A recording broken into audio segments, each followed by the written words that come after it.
Assalamualaikum warahmatullahi wabarakatuh. Perkenalkan, nama saya Novi Arini Soimah dengan NIM 666121095. Di sini saya akan mempresentasikan hasil tugas UTS saya, yaitu tugas UTS perencana pembangunan. Ini saya mengambil isu pembangunan, yaitu proyek Mandalika. Nah, kita ke latar belakang terlebih dahulu. Indonesia merupakan salah satu negara yang sedang berkembang dan sedang fokus untuk melakukan pembangunan nasional. Tentunya hal ini memerlukan modal yang sangat besar.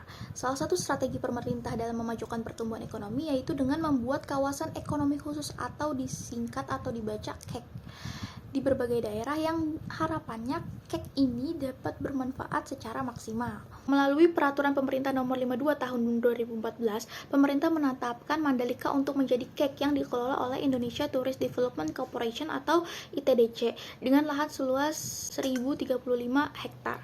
Nah, proyek ini menggait investasi senilai 40 triliun rupiah. Nah, alasan yang membuat proyek ini menjadi isu pembangunan yaitu IP menemukan masalah pada KEK Mandalika ini, yaitu yang pertama, menemukan persaingan antara pemimpin menjelang pemilu tahun 2019.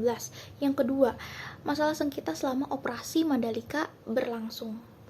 Nah, yang ketiga, ada tata kelola pemerintahan yang tidak sejalan dengan upaya kemajuan proses pembangunan KEK Mandalika ini. Lalu bisa diambil rumusan masalah, bagaimana analisis kasus proyek Mandalika jika dilihat dari sudut pandang sistem dan perencanaan nasional. Untuk mengetahui analisis kasus proyek Mandalika dari sudut pandang sistem dan perencanaan nasional. Nah, selanjutnya ada peran pemerintah dan perencana nasional.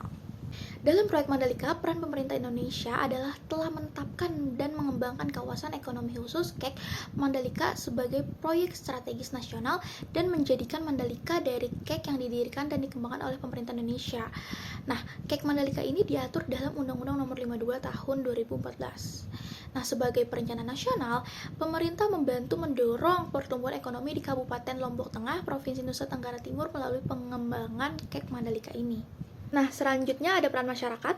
Masyarakat dapat meningkatkan kualitas pelayanan dan produk wisata di Mandalika melalui partisipasi dalam pengembangan usaha kecil dan menengah atau UKM di sekitar kawasan Mandalika, sehingga pertumbuhan ekonomi berjalan. Dan tak lupa juga, masyarakat berperan sebagai tenaga kerja lokal yang terlibat dalam pembangunan proyek Mandalika.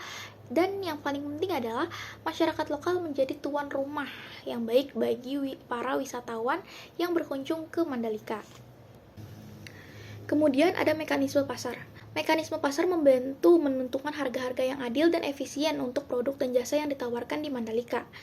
Mekanisme pasar yang efisien dan transparan akan menarik minat investor untuk berinvestasi di Mandalika. Dengan adanya investasi yang cukup, proyek ini dapat berkembang dengan lebih cepat dan memberikan manfaat ekonomi yang signifikan bagi daerah sekitarnya. Selanjutnya adalah peran sains. Sains digunakan untuk merancang dan membangun sirkuit yang aman dan sesuai standar internasional. Selain itu, sains juga digunakan untuk memastikan kualitas aspal dan tribun penonton yang dibangun. Lalu selanjutnya ada peran komunikasi. ITDC ini menggunakan berbagai media komunikasi seperti media sosial, brosur, dan pertemuan langsung dengan masyarakat untuk membangun partisipasi masyarakat dalam proyek Mandalika ini. Nah, selanjutnya adalah sumber rasionalitas. Dampak pembangunan sirkuit Mandalika terhadap perekonomian masyarakat di sirkuit Mandalika diantaranya adalah yang pertama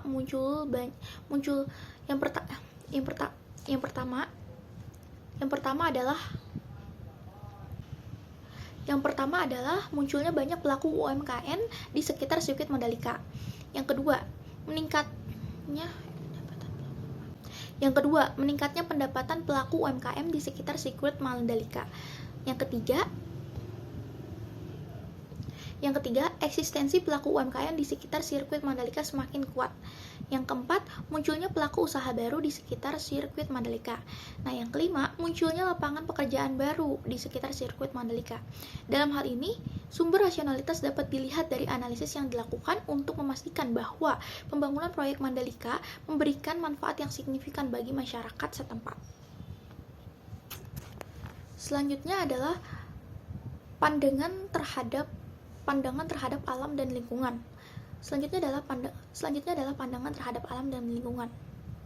Kek Mandalika memiliki konsep pengembangan pariwisata berwawasan lingkungan dengan pembangunan objek-objek wisata dan daya tarik wisata yang selalu berorientasi kepada kelestarian nilai dan kualitas lingkungan hidup yang ada di masyarakat. Hal ini menunjukkan bahwa Proyek Mandalika memperhatikan kelestarian lingkungan.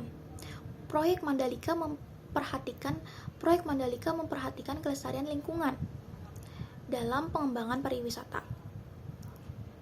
Namun, sebuah artikel menyebutkan bahwa hutan mangrove banyak ditimbun, kubangan kerbau ditimbun, dan rumah-rumah warga digusur dalam pembangunan proyek Mandalika. Hal ini menunjukkan bahwa pembangunan proyek Mandalika merusak lingkungan dan habitat makhluk hidup. Selanjutnya ada kesimpulan. Proyek Mandalika ini sudah tepat. Selanjutnya adalah kesimpulan.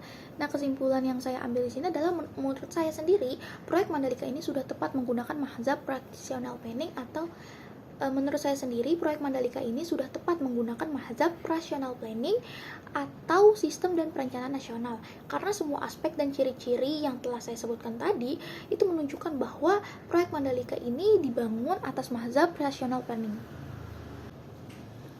Nah, proyek Mandalika ini diharapkan dapat meningkatkan jumlah kunjungan wisatawan ke Indonesia dan menciptakan lapangan kerja baru di sektor pariwisata. Selain itu, proyek ini juga diharapkan dapat meningkatkan perekonomian daerah dan juga perekonomian nasional. Nah, saran dari saya adalah,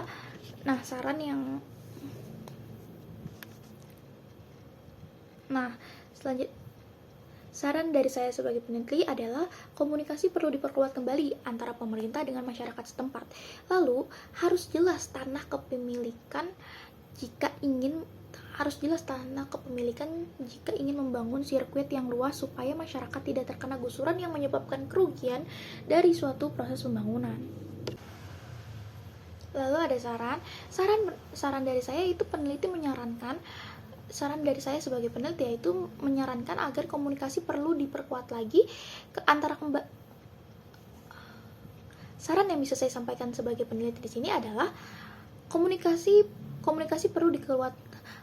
perlu diperkuat lagi antara pemerintah dan masyarakat setempat. Lalu harus jelas juga hak kepemilikan tanah jika ingin membangun sirkuit yang luas supaya masyarakat tidak terkena gusuran yang menyebabkan kerugian dari suatu proses pembangunan. Itu saja yang bisa saya sampaikan pada kesempatan kali ini. Kurang lebihnya mohon maaf. Wabillahi taufiq wal hidayah. Wassalamualaikum warahmatullahi wabarakatuh. Bye bye.